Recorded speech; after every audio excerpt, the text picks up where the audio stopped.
Defence అంటే out కాకుండా అడ్డు పెట్టడం.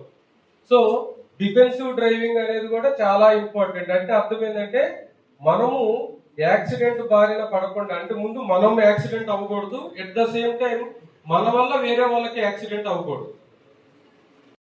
ఎలాంటి జాగ్రత్తలు తీసుకోవాలి అనేటటువంటి దీనిలో భాగంగా ముఖ్యంగా మనకి ఫిజికల్ గా మనకి ఏమన్నా ప్రాబ్లం ఉందా అంటే మనందరికి చాలా మందికి తెలియదు. మన కంటి చూపు తగ్గినట్టు కూడా మనకి అబ్జర్వేషన్ ఉండదు.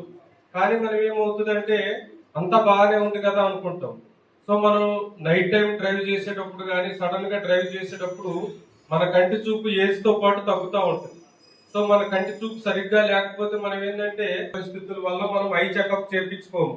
అంతా బాగానే ఉంది కదా, కనపడుతుంది కదా అని చెప్పి వాహనాన్ని నడుపుతాం. కానీ దాంట్లో తెలియకుండా మనం స్ట్రెయిన్ అయినప్పుడు మనకి విజన్ బ్లర్ అయినప్పుడు కూడా యాక్సిడెంట్ అయ్యేటటువంటి అవకాశం ఉంటుంది.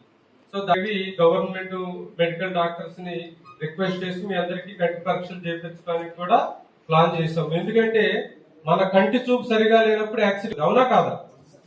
నెక్స్ట్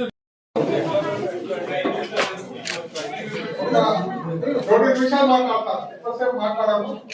ఎందుకంటే అక్కడ ఐ చెకప్ ఎవరికైతే కళ్ళు సరిగా కనిపించవు, ఎవరికైతే ఉన్నా చెక్ చేయకపోతున్నాం. కానీ ఒక విషయాలు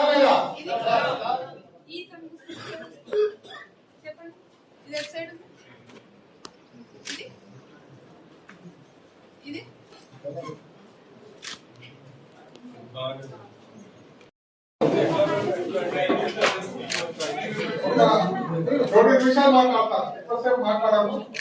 ఎందుకంటే అక్కడ ఐ చెకప్ ఎవరికైతే కళ్ళు సరిగా కనిపించవు, ఎవరికైతే ఉన్నా చెక్ చేయకపోతున్నాం. కానీ ఒక